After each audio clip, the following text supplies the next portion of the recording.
Hello and welcome to BikeRadar's Tech of the Month. Regulars will know, but if you're new to the series, you're in for a treat, as this is our monthly roundup of some of the coolest new cycling tech to hit the BikeRadar office. This month we hear from our staff writer Stan, who recently got to ride the new and achingly good looking Ridley Adventure bike out in Italy. Senior tech editor Warren has Fox's latest gravel suspension fork, plus a very flashy pair of pedals. And I've got what could be this summer's Boldest road cycling jersey from Ale, and a pretty tasty little upgrade for my Synapse endurance bike. If you're a lover of cycling tech, why not subscribe and hit the bell icon so you know when our latest video drops. The UK is finally heating up after what felt like a very long and dreary winter, and I think it's fair to say my new cycling summer jersey is going to brighten things up.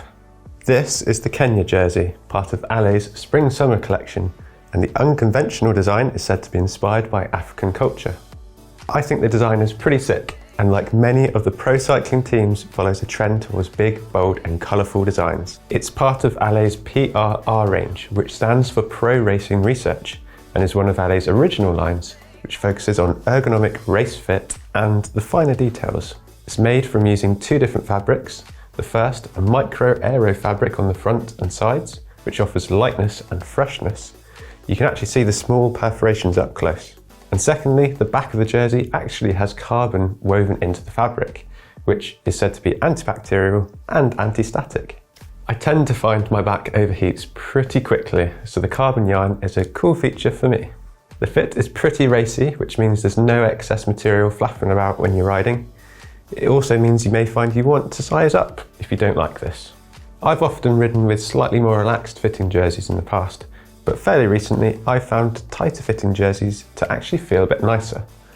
Not really sure why this is, perhaps it's because I feel more aero and saving more watts could give me a psychological boost? Not sure, but either way, I'm breaking no records, but who cares when you feel good. To finish up, it's got the usual 3 pockets on the back, the middle being slightly more roomy, and a silicone grip around the bottom. What do you think? Do you prefer a stealthy look, or is summer 2022 all about the big, bright and bold? Let me know in the comments.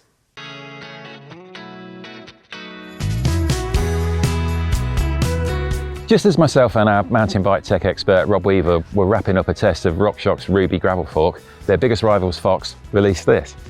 The Fox 32 Tapercast is the lightest ever fork from Fox, and whilst its competition focuses on simplicity, Fox says it's their aim to bring mountain bike suspension levels of adjustability into gravel. It's available in 40 and 50mm travel options, and there are 3 forks in the range: Performance, Elite and Factory, with Factory being at the top.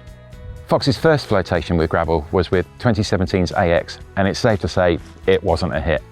The AX was just a cut-down version of a Fox Float 32 RC loaded up with volume spacers.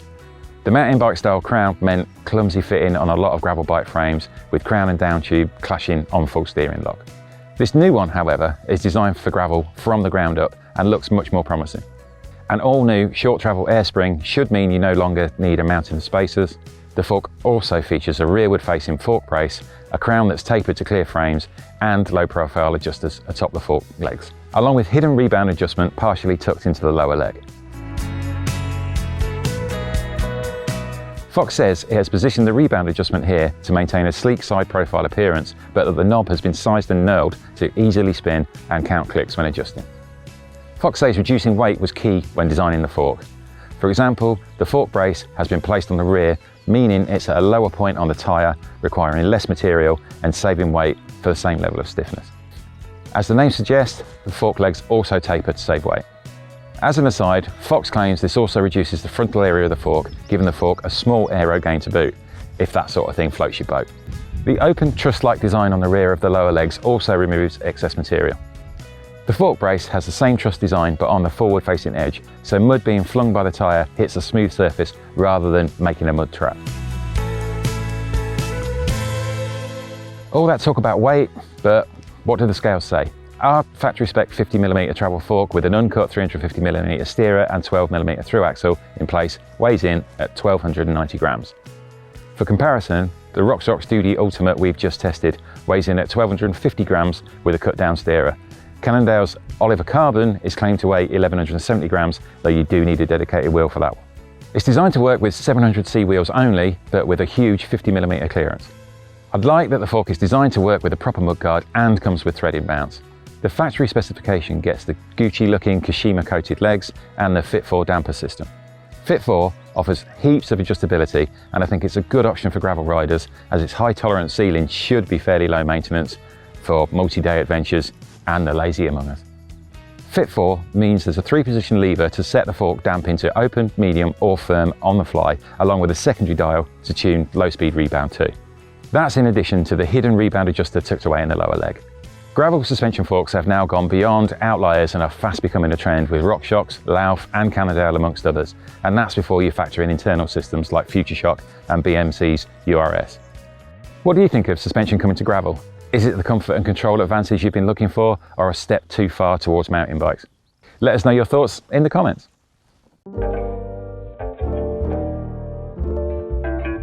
Founded in 1917 just outside Milan, Silca grew quickly, developing a reputation for its high-quality pumps. Since then, Silca has diversified its range of products to include things like chain lubes and saddlebags. The Matone Grande seat pack is one of its most recent releases and is a new, larger version of the Matone seat pack Silca released in 2020. Matone means brick in Italian, which is a nod to this bag's cuboid shape, and Grande means, well, large. Silca says the Matone Grande can fit 2 CO2 cartridges, a multi-tool, tyre levers and 3 road inner tubes. Although I don't think I've ever known anyone to take so many tubes out with them.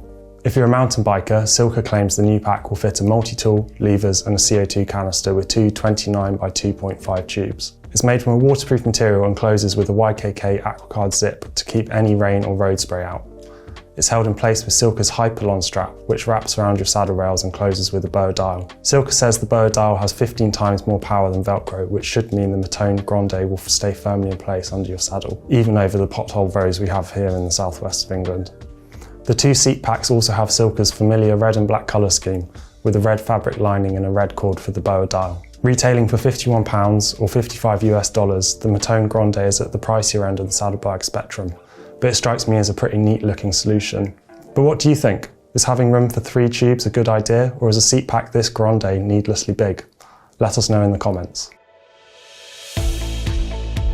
Ridley has entered the technical gravel market with its updated Kanzo Adventure. I've been lucky enough to ride the new bike in Tuscany prior to the bike's launch the other week. The previous Kanzo Adventure looked a lot more like a typical gravel bike, but the new version sees Ridley overhaul the bike almost completely. The first aim was a more progressive geometry with a slacker head angle and longer wheelbase than Ridley's other gravel bikes. It also has a steeper 75-degree seat tube angle.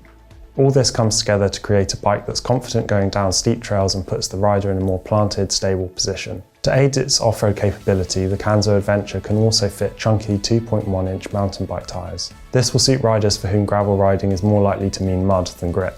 Responding to the growing suspension trend in gravel, Ridley says it's designed the bike so it can fit a front suspension fork. However, if you do run the Kanzo Adventure with a suspension fork, you'll have to route cables externally rather than internally. This isn't just a gravel race bike though. There are loads of frame features which make this a truly versatile machine. First up, there's mounts on the underside of the down tube and 2 on the top tube for a bento box. The fork also has 3 mounts on either side for cargo cages to boost the luggage capacity. Ridley says it's decided to do away with the 2x system, citing how 1x is no longer questioned in the world of mountain bikes. We're sure many of you will query this decision, so let us know if you prefer a 2x drivetrain in the comments. If you really want the feel of a 2x bike though, Ridley says you'll be able to fit one of Classified's rear internal hubs, which replicates a 2x gearing system. Finally, the Kanzo Adventure is currently available in 3 builds with prices ranging from £3,159 to £4,459. The bikes are fitted with Ridley's own finishing kit and come with either SRAM rival, Shimano GRX 800 or SRAM rival ETEP Access. As I mentioned, I rode the bike out in Italy a few weeks ago and was lucky enough to ride the top spec SRAM rival ETEP Access version. I took the bike on a short loop which consisted of tarmac sections, typical Tuscan gravel roads and more technical trails. I was generally impressed with how the bike performed across the 3 surfaces. It wasn't too sluggish on the tarmac, and more than capable of powering up gravel roads. On the route and rock-ridden trails in the woods, having that slightly more upright position and the chunky tyres proved pretty good. They helped me negotiate tight, steep turns and roll over any obstacles, which an off-road newbie like me couldn't help but hit. My ride on the Kanzo Adventure was brief, but it seems to live up to Ridley's claims of versatility and capability, and I could see myself riding the bike comfortably and without frustration for long periods. While I was riding a pared back version of the Kanzo Adventure, Ridley's online bike builder will allow you to specify dynamo hub or suspension fork. Those are my thoughts, but I want to hear yours. How would you build this bike? Do you think it needs the classified hub to make it a true long distance machine? Or does the idea of a 1x suspension equipped drop bar bike float your boat? Let us know in the comments. It's not often that I get excited about commuter components. Yes, I'm a bike commuter myself, but I don't pay a huge notice to anything beyond the basics of my workhorse commuting bike. That's changed though with Redshift's new arc light pedals. At first glance, these just look like your average flat pedal, very neatly made and with bars rather than pins, which can have a habit of destroying your shoes. They're running on smooth, sealed bearings and standard pedal threads with a hard-wearing all-black finish. What sets them apart though is the inclusion of 2 light modules per pedal. These modules contain robust cob LED strips that slide into hollows on the pedal body and magnetically lock into place, providing front and rear visibility whilst also allowing some light for improved side visibility too. So far, so very neat. The clever part is that once the modules are in place, they not only automatically turn on when they sense movement, but they also sense the orientation of the pedal. This means the dual colour internals of the light units shine white for the forward-facing light and red for the rearward. The arc lights have a claimed runtime of over 36 hours in Eco Flash mode and will run for over 3 hours in constant mode. Charging is done by the supplied 4 USB port dock, so you can charge them all simultaneously. Multi-mounts for the lights are sold separately, so the lights can be mounted to your bars or seat post and run as standard lights. While I'm not overly concerned with weight on my commuter bike, the pedals weigh in at 600 grams a pair plus 25 grams per light unit. The pedal set, complete with 4 lights, is £131 or $140, save a cent. So they aren't cheap, but I like the idea of this extra visibility and hopefully improved safety, all with the added benefit of being able to run the pedals with a single light per side and use the other 2 as normal lights if I get caught out after dark. What do you all think? Is it good to see innovative tech like this being brought to the often overlooked and ignored commuter bike world? Or are the designers at Redshift making a solution looking for a non-existent problem? Let us know in the comments below.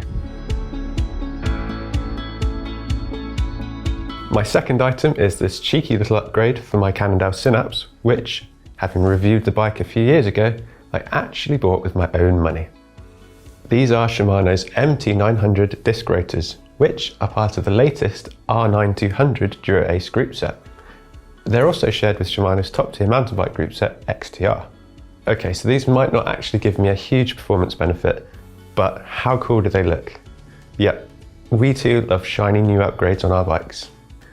They've got a really nice glossy black finish to the aluminium spider, which looks great next to the stainless steel of the braking surface. This is the 140mm rotor, and on the BikeRadar's scales of truth, it weighs just 96 grams. While I said the performance benefits could be relatively small, there is some interesting tech going on. Firstly, they use Freezer with an A technology, which is all about keeping the pads nice and cool and therefore providing better power and durability. Apparently, when paired with the IceTech brake pads, you can expect a drop of about 100 degrees centigrade to around 300 degrees when compared to a standard rotor. Secondly, it's made from a 3-layer sandwich construction, with aluminium being your avocado and stainless steel being your sourdough on the outside. And just like avocado sandwiches, these rotors could also prevent you from buying your first home. You can expect to pick them up for around £55 or $80 per rotor. So that wraps up this month's episode. We hope you enjoyed our selection, but as always, we want to hear what you think. So let us know in the comments. While you're there, don't forget to like, subscribe, and hit that little bell icon so you get notified every time we publish a new video.